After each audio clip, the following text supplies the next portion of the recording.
So in this video, we're going to go over text styles.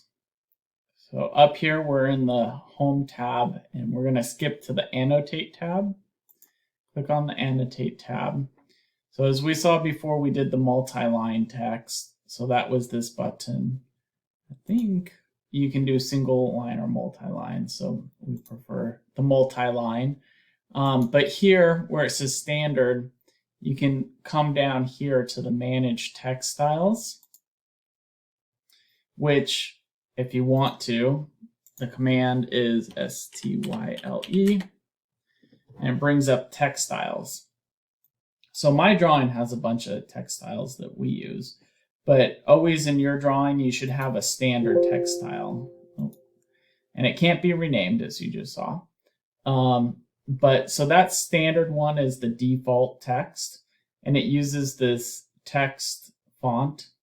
But let's say you wanted to change it. You could come here, and let's say I wanted Arial. So I could go to Arial, and I could change it to Ariel Font. And so a lot of times it's the font. If you want different bold italics, regular, I usually leave it on regular. If you wanted to adjust the height, width factor is how much spacing between letters. Flipping it backwards, upside down, but normally we don't use those. And then I'd hit apply and close. So then anything that I had as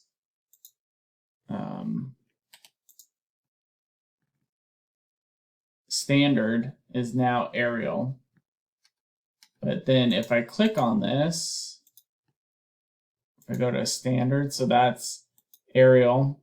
But then if I change to a different text style, this has copperplate.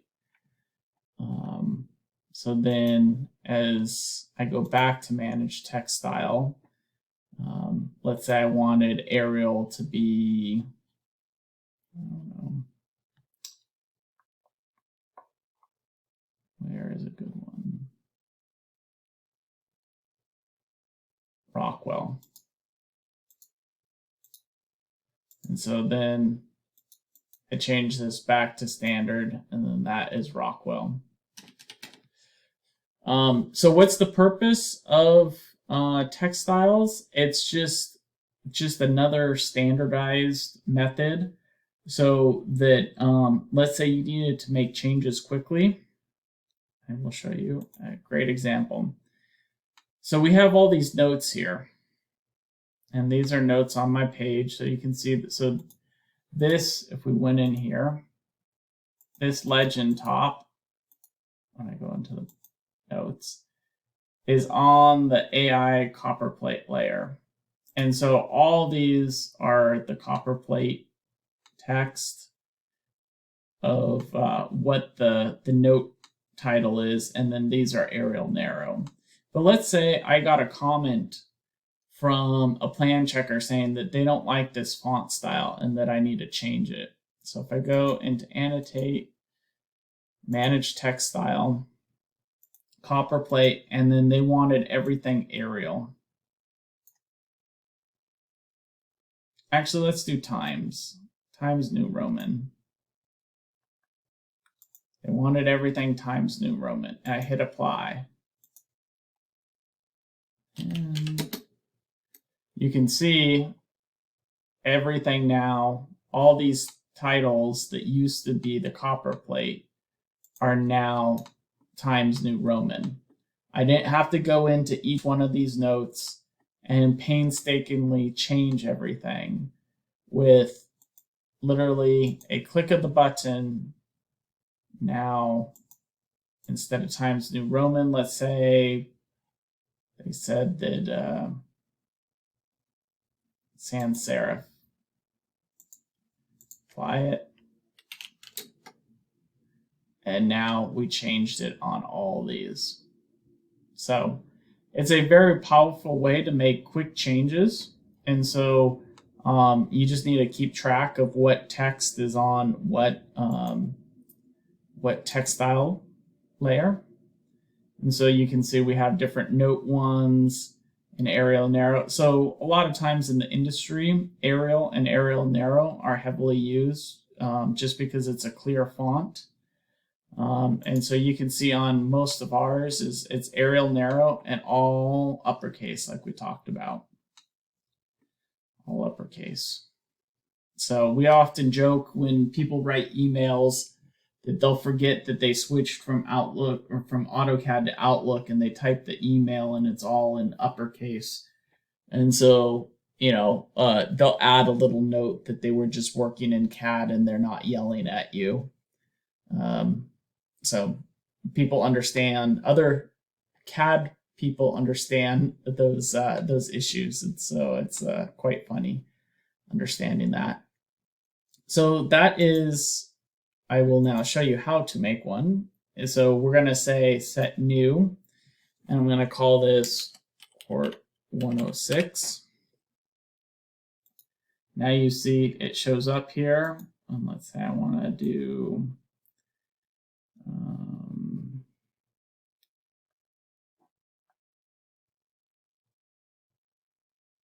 Comic Sans. Everybody likes a good Comic Sans right there. And so, maybe I'm even going to go bold. I want to bold that Comic Sans up. Be really professional here.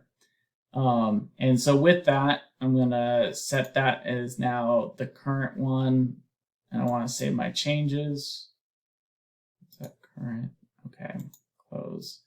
So now in theory, I should be able to then do a multi-line text in text. And this is a test and only a test.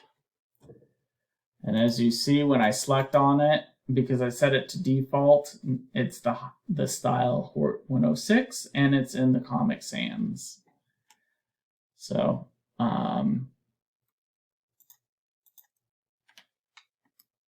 I also suggest when you're using text that you select text off of the basic fonts that you find in AutoCAD. Sometimes you can do other fonts, but the thing is, not everybody is going to have that font on their computer.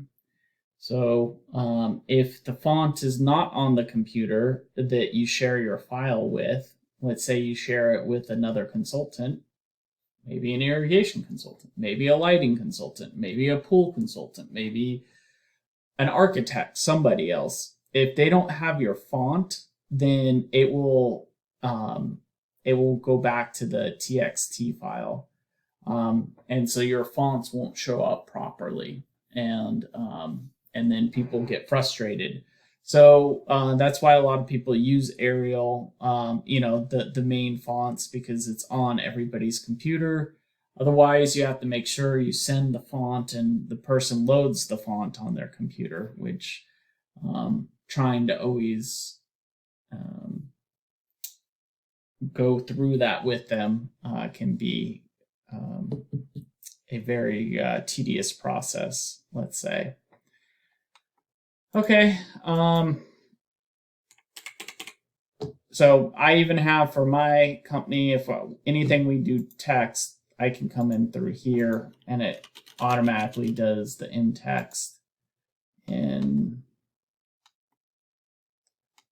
the layer that I want, which is my paper space notes. And actually, hold on. What did I do? Sorry about that. Let's see. Here we go. All right. Sorry. It puts it on the note text layer, and it puts it in the Arial narrow. And this is what we then put on our plans. So if I need to put a little note on my plan, I have that. Next, one of the other things we like to do is if we need to call out text. So these are leaders. So we have the text with it. If we then have a leader line that we want to point to something, then we have this nice little leader with the arrow at the end. And then let's say I want to point to this circle and say that it is a magical circle. Now everybody on your plans can see that you have a magical circle. And then with this is mText. So again, if I adjust it, I can go single line, or let's say I have something that I need to make this much narrower. I can do double line. So you're going to ask me, well, I don't have these nice little palettes. So how do we make this? So I'm going to show you. So if you type in leader, Leader, enter. So you're going to do your start point where you want the arrow to be. Second point, third point, and then I hit enter. If you want to add text, you can. I don't like necessarily adding text. So then this is my leader. So here, oftentimes when you do leaders, your arrows can be different. So you can select under line and arrows here. You can select what type of endpoint. So, if you want a dot versus a tick, another type of dot,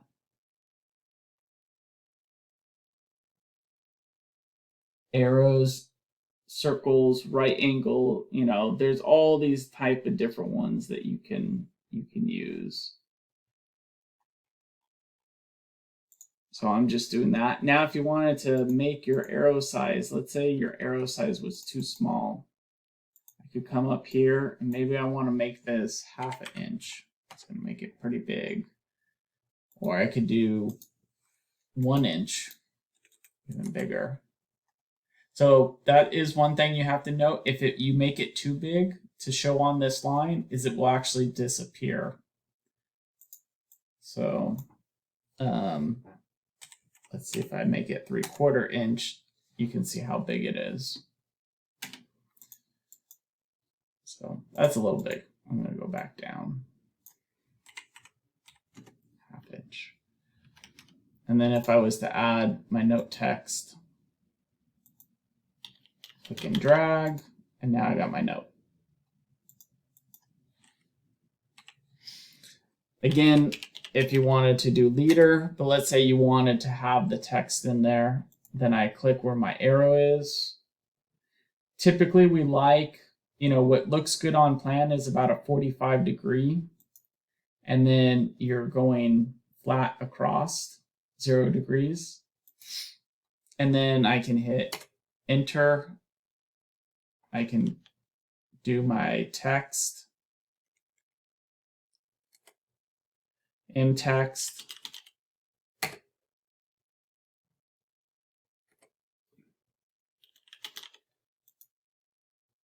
and so now the mText is attached with the leader. So you can see if I move this around, it goes with the leader wherever it wants to go.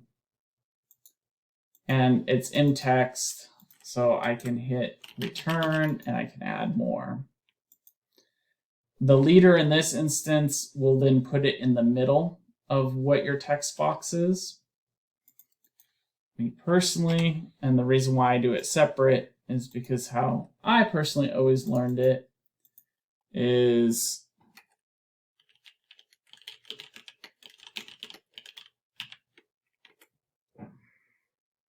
that no matter how many lines of text you have here,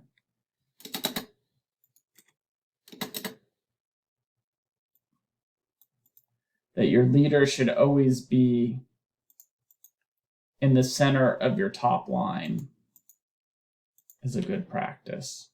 So that it goes to that you look at your object, and then from that object, that then you read, that's where you start reading and going down.